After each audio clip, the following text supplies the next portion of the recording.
ડીસામાં આવેલ ગુજરાતના સૌથી લાંબા એલિવેટેડ બ્રિજ પર અંધારપટ છવાયો છે। વારંવાર નોટિસ આપવા છતાં પણ નેશનલ હાઈવે ઓથોરિટી ઓવરબ્રિજ પરની સ્ટ્રીટ લાઇટનું બિલ ન ભરાતા આખરે યુજીવીસીએલની ટીમ સ્ટ્રીટ લાઇટનું વીજ કનેક્શન કાપી દીધું છે।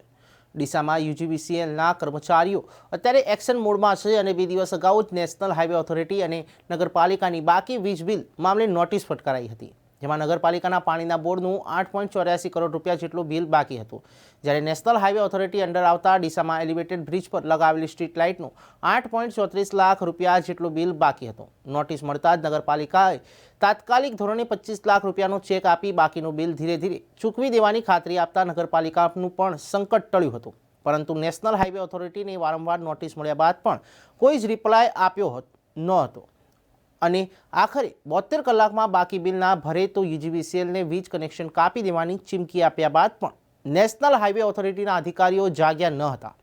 યુજીવીસીએલના કર્મચારીઓને ફોન પર જવાબ પણ આપતા ન અપાતા યુજીવીસીએલના ટીમ ગઈકાલે સાંજે એલિવેટેડ બ્રિજ લગાવેલી સ્ટ્રીટ લાઇટનું વીજ કનેક્શન આપી દેતા અંધારપટ છવાયો, જેના કારણે બ્રિજ પરથી પસાર થતા હજાર વાહન ચાલકોને ભારે હાલાકી ભોગવવી પડી છે। આગે ડીસા નગરપાલિકાના નગરસેવક વિજય દવે જણાવ્યું હતું કે એક તરફ વાહન ચાલકો અનેક પ્રકારના ટેક્સ ચૂકવે છે, તેમ છતાં પણ નેશનલ હાઈવે ઓથોરિટી અધિકારીઓ સામાન્ય 8 લાખ રૂપિયા જેટલું બિલ પણ ચૂકવી ન શકે તે વ્યાજબી નથી। અગાઉ પણ નેશનલ હાઈવે ઓથોરિટીએ સ્ટ્રીટ લાઇટ લગાવવાની વાત હોય કે નીચે પાર્કિંગ કરવાની વાત કે પછી બ્રિજ નીચે રોડ રિપેરિંગની વાત હોય, ડીસાવાસીઓને તો હેરાન જ કરે છે। એટલે નેશનલ હાઈવે ઓથોરિટી અધિકારીએ હવે સમજી જાય તો સારું છે। ડીસાની પ્રજાને છંછેડવાનું બંધ કરે, નહીંતર ડીસાની પ્રજા જાગશે તો અધિકારીઓને ભારે પડશે। તે માટે તાત્કાલિક બિલ ભરી લોકોને પડતી મુશ્કેલી દૂર કરે।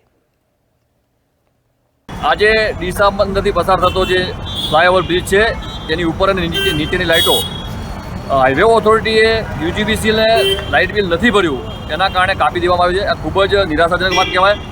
અહીંયા લોકો પોતાના પરસેવાના કમાણીના લાખો અને કરોડો રૂપિયા ટેક્સ અને ટોલ ટેક્સના દ્વારા ચૂકવે છે અને ટેક્સ દ્વારા લોકો પાસે કેટલાય પ્રકારના ટેક્સો લેવામાં આવે છે, પણ જ્યારે ડીસામાં પસાર થતો ફ્લાયઓવર બ્રિજની વાત આવે ત્યારે એમને કંઈક ને કંઈક આડાઈ હુજતી જ હોય છે।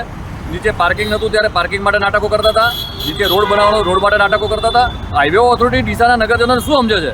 અહીંયા કોઈ એવી ઘટના બનશે, ઓવરબ્રિજ ઉપર રાત્રે વાહનો ચાલતા હોય છે, કોઈ એવી અત્યારે શિયાળાને રાત્રે ચાલુ થઈ ગઈ છે, કોઈ એવી અપ્રિય ઘટના બનશે તો એનો જવાબદાર કોણ રહેશે? એટલે હાઈવે ઓથોરિટી હવે એમની જે શાન છે એ ઠેકાણે લાવે અને જે આ બિલો હોય ભાઈ ભરતે ટાઈમસર બિલો તો ભરવા જ પડે ને ભાઈ। લોકો તમને ટેક્સ નથી ભરતો તો એના બીજોનો બિલ કાપવા માટે જતા રહો છો। જીએસટી કોઈ ન ભરે એટલે એના પર દંડ ચાલુ થાય છે। તો આ બધા આટલા બધા દંડ ઉઘરાઈ અને છેલ્લે જો લોકોને જો દુઃખી જ કરવાના હોય તો આ વસ્તુ વ્યાજબી નથી।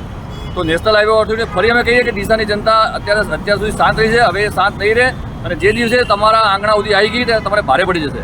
એટલે ડીસાની જનતાને તમે છંછેડવાનું બંધ કરો અને ટાઈમસર આ બધું જે બી તકલીફ હોય લાઇટ બિલ ભરવાનું હોય ભરી અને લાઇટ ચાલુ રહે એના માટે તાત્કાલિક પ્રયત્ન કરવા જોઈએ એવી અમારી માંગણી છે। બીજા ભાઈ શું કહેશો કે જે toll tax national highway authority વસૂલ કરે છે, માત્ર 8 લાખ રૂપિયા બાકી છે અને 8 લાખમાં આ વીજ જોડાણ યુજીવીસીએલને કાપી દેવામાં આવી છે, તો આવી કેવી રીતે બની શકે?